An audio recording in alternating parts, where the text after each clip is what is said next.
Number 112 में आप सभी का स्वागत है। आज का वेलकम कोट, जज no one, just improve yourself.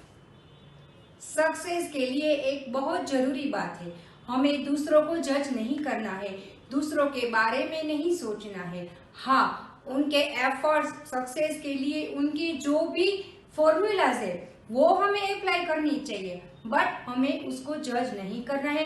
वो क्या कर रहे हैं, क्यों कर रहे हैं, कैसे कर रहे हैं, ये करना चाहिए, वो करना चाहिए, ये ऐसा है, ये वैसा है, उसके बारे में हमें कुछ भी सोचना नहीं है। बट हमें करना है जस्ट इम्प्रूव योरसेल्फ, अपने आप को इम्प्रूव करना है, अपने आप को एक बेटर स्टेप पर ले जाना है।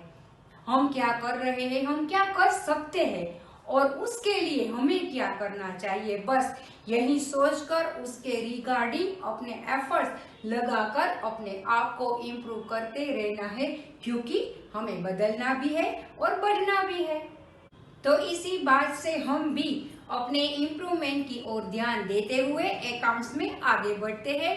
प्रीवियस वीडियो नंबर 111 में हमने अकाउंट का टॉपिक सब्सिडरी बुक स्टार्ट किया, जिसमें कौन कौन सी सब्सिडरी बुक्स होती है उसमें से एक हमने परचेज बुक को कल हमने प्रीवियस वीडियो में हमने स्टार्ट किया।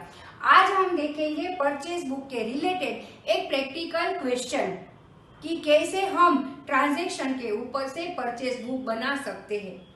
तो एक एग्जांपल लेकर हम ट्रांजैक्शन पर से परचेज बुक में कैसे एंट्री रिकॉर्ड करते हैं उसे समझते हैं। Question 1, from the following information of messrs Ramesh and company Mumbai prepare the purchase book for the month of February 2020। सबसे पहले ये जो क्वेश्चन का हेडिंग दिया गया है उसमें से हमें ये निकालना है कि परचेज बुक किसकी बनानी है और किस मंथ और किस ईयर के लिए बनानी है। तो यहाँ पे परचेज बुक हमें बनानी है messrs Ramesh and company Mumbai की, और मंथ है फरवरी और ईयर है 2020।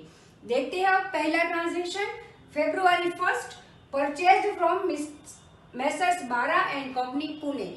बारा एंड कंपनी पुणे के पास से जो भी परचेज की गई है क्रेडिट पर, उसका यहाँ पे डिटेल्स दिया गया है। 5 ग्रॉस पेंसिल्स एट ₹1200 पर ग्रॉस।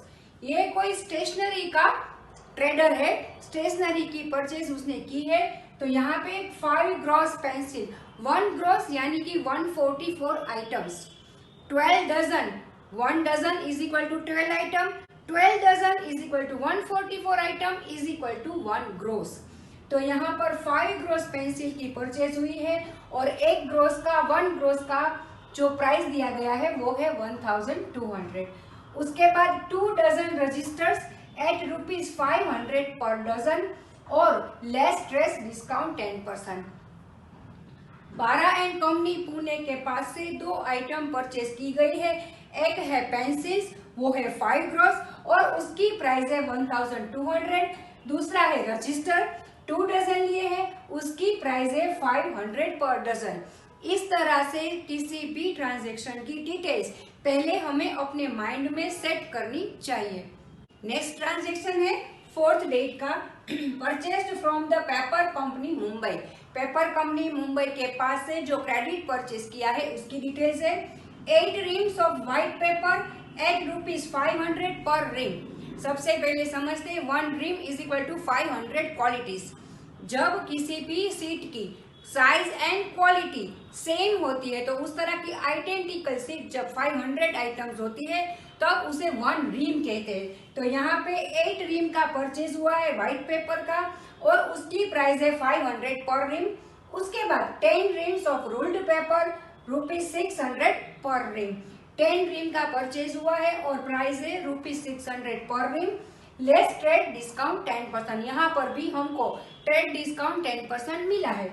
उसके बाद February 5 डेट में purchase 80 Reynolds pen ₹5 each from messrs Verma brothers Pune.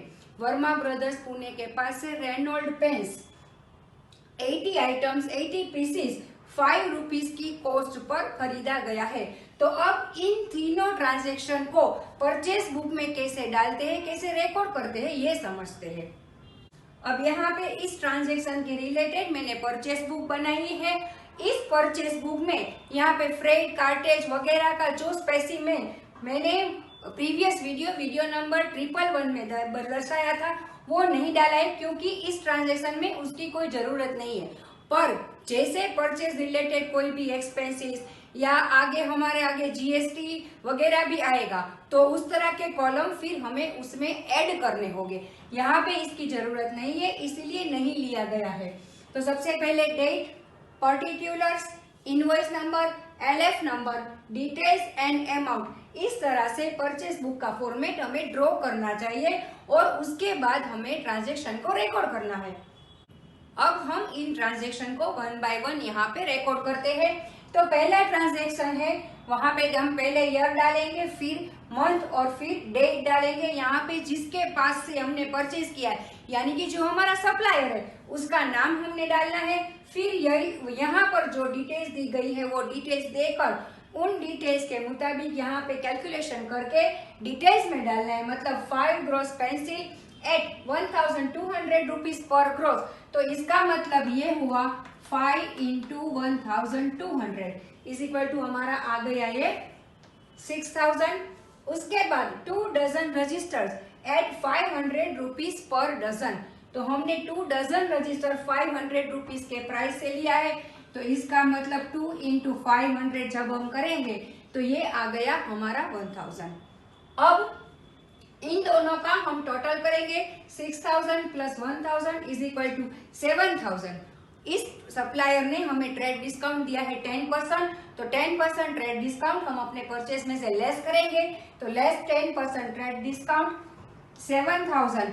अब इन दोनों कैलकुलेशन का जो रिजल्ट आता है वो हमें अमाउंट में डालना है। मतलब ये अमाउंट अब हमें अपने सप्लायर्स को पे करनी है, तो इसीलिए यहाँ पे आ गया कैलकुलेशन के बाद का अमाउंट 6300। अब देखते हैं नेक्स्ट ट्रांजेक्शन, February 4 डेट का द पेपर कंपनी मुंबई, मतलब हमारे सप्लायर का नाम। उसके बाद 8 रिम्स व्हाइट पेपर एट 500 पर रिम। तो यहाँ पे हो गया हमारा 8 इंटू 500 करके 4000 रुपीज। उसके बाद 10 रिम्स रूल्ड पेपर एट 600 पर रिम। तो इसका मतलब ये हुआ 10 इंटू 600 जब हम करेंगे तो ये आ गया हमारा 6000। अब इन दोनों का टोटल हुआ 10000। यहाँ पर भी हमको 10% ट्रेड डिस्काउंट मिला है, इसीलिए उसको जब हम माइनस करेंगे तो माइनस करने के बाद जो अमाउंट पेएबल है वो हमें यहाँ पे लिखनी है, यानी कि 9000। नेक्स्ट ट्रांजेक्शन फरवरी की 5 डेट का है। सप्लायर का नाम है मेसर्स वर्मा ब्रदर्स पुणे। उसके पास से हमने 80 donuts pen at 5 rupees each purchase की है। तो सिंपल है, उसका 5 इंटू 80 करके यहाँ पे डिटेल्स में हम कुछ नहीं डालेंगे, क्योंकि कुछ कैलकुलेशन की जरूरत नहीं है, इसीलिए यहाँ का जो कैलकुलेशन है वो डायरेक्ट हम यहाँ पर डालेंगे। तो इस तरह से सभी ट्रांजैक्शन को जब हम परचेज बुक में रिकॉर्ड कर लेते हैं तब मंथ की आखिरी डेट की हमें एंट्री डालनी है, और आखिरी डेट में ये जो टोटल अमाउंट है, ये जो सारी अमाउंट है उसका टोटल करके टोटल अमाउंट जो हमने निकाली है वो हम डालेंगे परचेज अकाउंट में, यानी कि अब ये परचेज अकाउंट में एंट्री जाएगी। तो आज के इस वीडियो में हमने समझा कि ट्रांजैक्शन को कैसे परचेज बुक में रिकॉर्ड करते हैं। अच्छी तरह से आप सबको समझ में आ गया होगा। फिर भी अगर आप उसे 1-2 बार फिर से रिवाइज करें और जो मैंने समझाया है उसे अपनी बुक में अपने आप से एक बार ट्राई जरूर करेंगे, तभी ये कंसेप्ट आपको इजीली समझ में आ जाएगा। अगले वीडियो नंबर 113 में दूसरा एक एग्जाम्पल लेते हैं हम परचेज बुक का। तब तक stay tuned with Shiv academy. Thank you.